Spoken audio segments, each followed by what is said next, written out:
in their life or keeping it real with you about in terms of where you all are going in a relationship and their intentions. All right, what's another one? Claiming they want breaks. You want a break? Um, hmm. Not quite sure about the breaks. And here's what I mean by it, because you don't need to be spending all your time with anybody anyway. What I mean, the context of these breaks are, I mean, if you'd have to kind of ask them more questions, see what they mean by a break.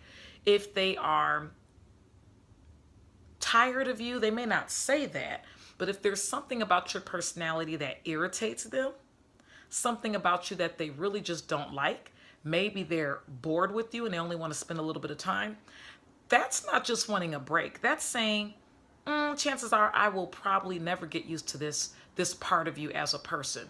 And therefore, what are we seeking out a lifelong relationship for? Just saying.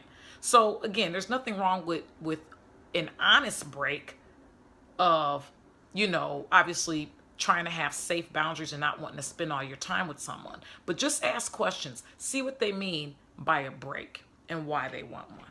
Make sure it's not against who you are, something that they're not liking about you. Just saying, gotta ask questions. All right, what else do we have here? They're not vulnerable. Now, I understand. You don't want to pour your whole life story out, right? You don't even know this person. What are you telling them all your business for, right? What are you running down your track record for and the flaws all about yourself?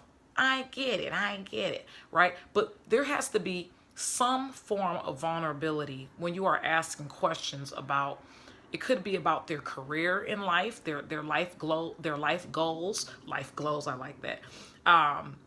It could be their short-term plan. It can be their long-term plan. It can be,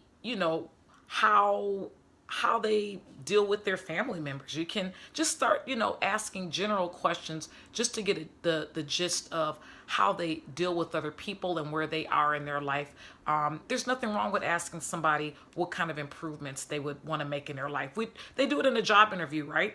I mean, they don't ask you personal questions, but they ask critical questions to expose your character. And those are questions you'd have to come up with on your own. I will probably have a video, no guarantees, but I'll probably have a video talking about the questions that you can ask somebody that aren't too intrusive, but yet can still give you an idea on how they think, how comfortable they are in a conversation about themselves. And so that we can see some kind of vulnerability. All right, what else here? Not self-reflective.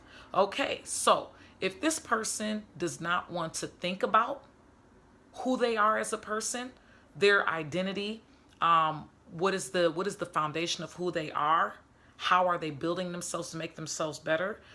What are some problems in their life? It basically it's connected to the last question about being vulnerable.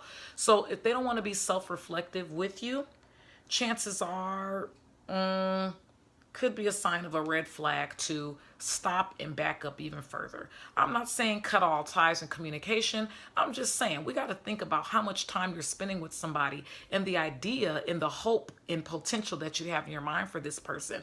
Our minds can't be running away with us 20, 30 years down the line, and this person don't even want to talk to you about what are some things that they can work on in themselves, to say the least.